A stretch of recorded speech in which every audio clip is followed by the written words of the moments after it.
All right, guys. Whoo! That one right there, boy, that was just how we drew it up. Um, give Rutgers a lot of credit, man. I think they're a really good team. I really do. They're at full strength now. They were at full strength in their last game, and the two guys that were out for a couple of their games really make a difference for them. Mulcahy in particular, he just is so disruptive and such a good player.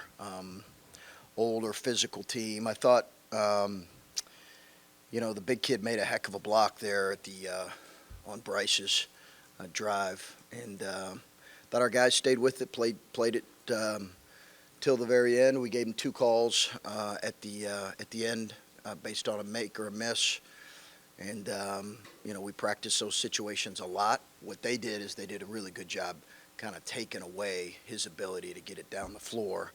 Having said that, Bruce made a really poised decision, and what a heck of a shot by Tanner. So, Said it was going to be an adjustment to Big Ten play for Tanner, and it obviously is. But how do you think he handled that moment and just not having scored before that? What can you say about delivering? well, he made the kid's he's a gamer. I mean, he's made big shots his whole life, really. He's made big shots. I mean, he made I think a game-winning reception as a wide receiver in the state championship game. Like he's a gamer. He's got to get better defensively against this level of physicality and athlete, and he's really got to improve on that end. But man, I don't want to get into that too much tonight because I'm just really happy for the kid. Really happy for him. You subbed him in for Justice with I think with 5 seconds to go. What went into that decision to put him on the court? Yeah, part of it, Adam, if I'm being honest, was he is our best long inbound. So I'll give you a little bit of our thinking here. So when they were at the line the first time, we anticipated them fouling. So we went to a full court action that would allow us to potentially get a shot off without them having a chance to foul, or else we would have inbounded it in the backcourt. And so we tried to inbound it down the floor, and they did a pretty good job taking it away, and they ended up fouling. Bruce makes 2 free throws. And then we had Tanner's our best long passer, so we wanted to sub him back in to run a similar full court action because he's got a really good arm, and Justice can do it too. But it was that and just feel. So you're anticipating they're going to make both free throws then to put you down 3, and you're planning on Tanner being the guy taking the ball out. Instead, he's the guy taking the 3. Yeah. How much did the play unfold? How you scripted it, and how much did guys have to freelance it? Not much. Yeah, not much. They took it away. The 3 Bryce hit that they called the illegal screen on was exactly how we drew it up. But that was all them. Then the poise of Bryce to get the rebound, get Yes. it up to Bruce Yeah. to make a play like that along Yeah. the baseline. You're getting plays like that from 2 freshmen with the game on the line. Yeah. What did you see from them? Now, we do practice that situation on the free throw line, a 2 or a 3-point game. Let's get right into our full court action. Get it to Bruce, get it to our point guard. He's our best decision maker. Bryce did a good job there. I mean, it's a really good point because I just said that in the locker room. That's a minor thing, but, you wanted your most poised guy in that situation with the ball, and Bruce is that force. I think you right before that, I think it looked like you were talking to Bruce on the sideline. I'm sure you're just telling him if this, then this, if Yeah. this, then this. But in those moments, like what do you sense from him as a freshman who's in that moment? He has the ball with probably the best defender in the league, Yeah. hounding him near the sideline. Just you mentioned his poise, but it doesn't seem like a normal kind of freshman response to that kind of moment. No, he's really tough, guys. He's really tough. The plays he made defensively, the loose ball, recovery, timeout, the charge, were as good of game-changing plays by a freshman that I've seen, honestly, that I've coached. You're talking about in the guts of the game, those are 2 critical plays. And again, Steve does an unbelievable job with this Rutgers team. I think they're very good. I want to make sure that that everybody hears that. But yeah, he really does have great poise. He's used to winning, and as much as anybody I've ever coached at a young age, he plays to win. And not every kid plays to win or understands what playing to win looks like. He was extremely well coached in high school. He understands what playing to win is. And those two plays that he made embody that. You know, kids think in like Bruce didn't score it that well tonight, and he was engaged the entire game. So he's mature, understands playing to win, and that's why I've said, you know, he's hard to take out of the lineup right now. Watching you on the scorer's table as the last play unfolds, and you didn't react like I would think a coach would react when a last-second shot goes in to win the game. You just kind of sat there and watched it. You want me to run around? No, I mean, I would enjoy that. So I just kind of wonder, like, what is going through your mind at that I moment? want to make sure it was good first. Yeah, I want to make sure. Worried about Bryce? Were you worried about Tanner being in bounds? Were you worried about any specific mechanics of No, because whether that was the case or not, I totally understand your question. Whether that was the case or not, it's a live ball, right? Officials are going to, you know, make the right call. They're going to miss some calls. Those things tend to usually even out. But I just, in that moment, you know, it was an emotional moment for sure. And I just wanted to make sure that the game was actually over. Yeah.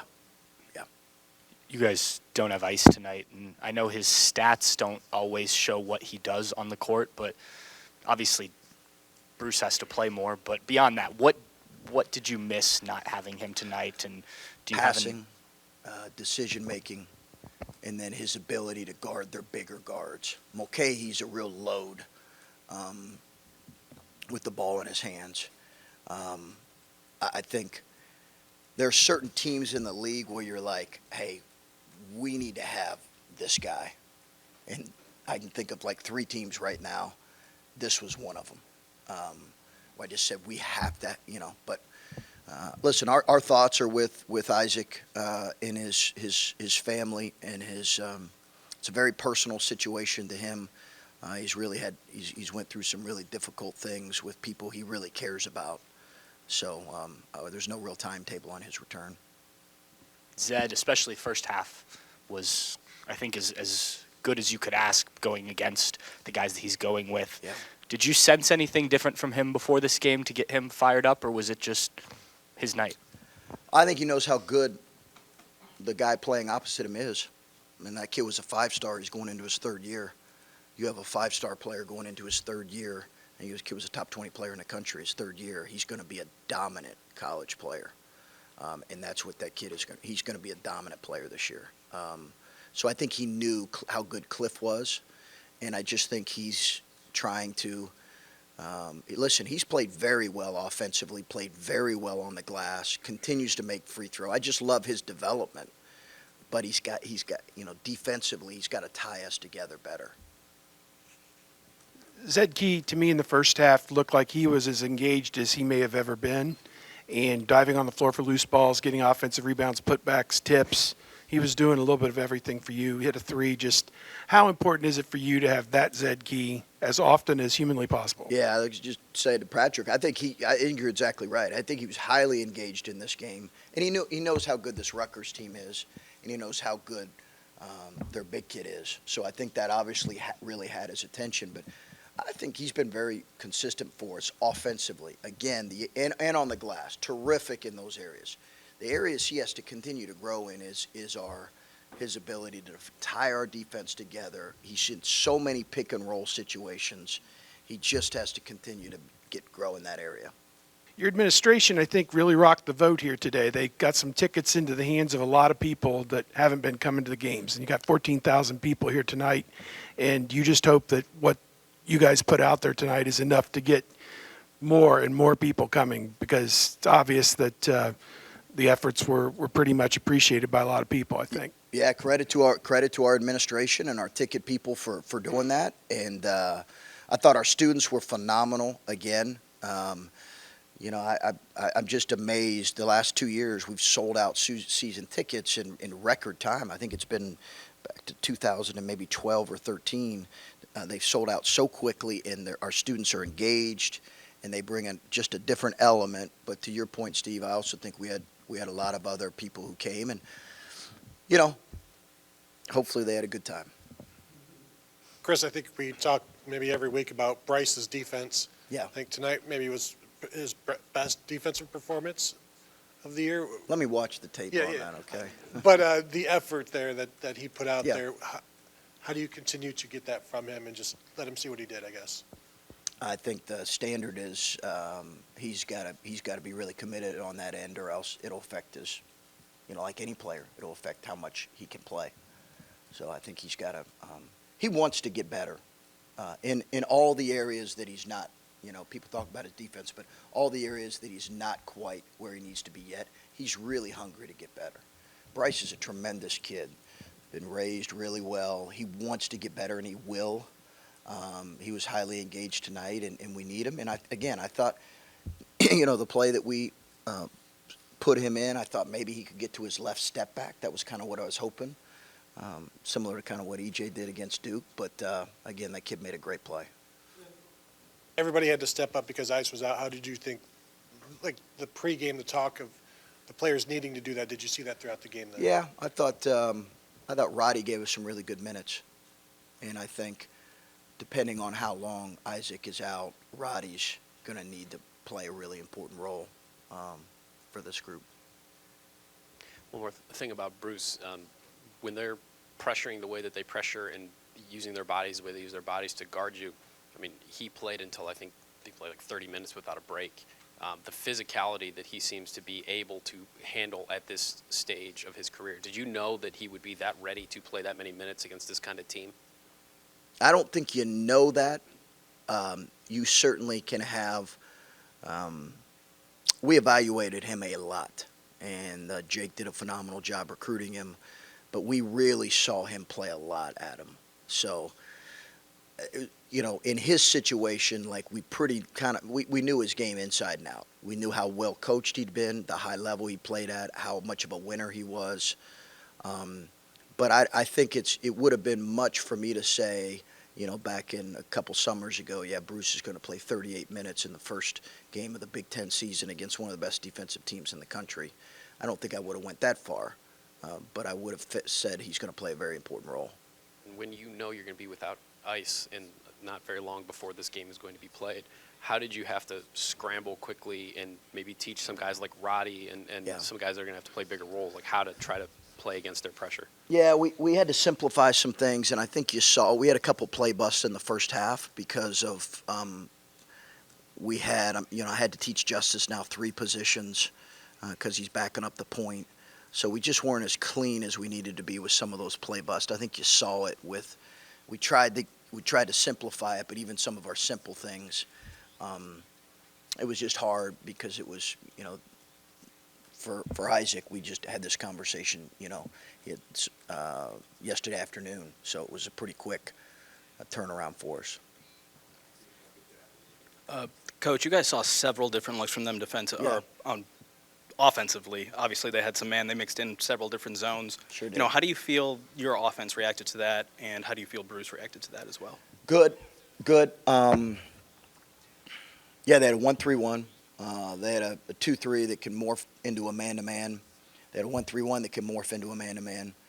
They had a man-to-man that's the 6th best defense in the country. So imagine all of that with a freshman point guard. I thought his decision-making was really good. We just wanted to be aggressive against their changing defenses. That was the biggest thing. Don't be tentative. Be aggressive. I thought Sean hit an early 3 against it. I thought we got some we weren't great with all the changing defenses, but I thought we were okay. And all things considered, with some of the youth we had out there, I thought we did a pretty good job with it. Okay. All right. Thanks, guys.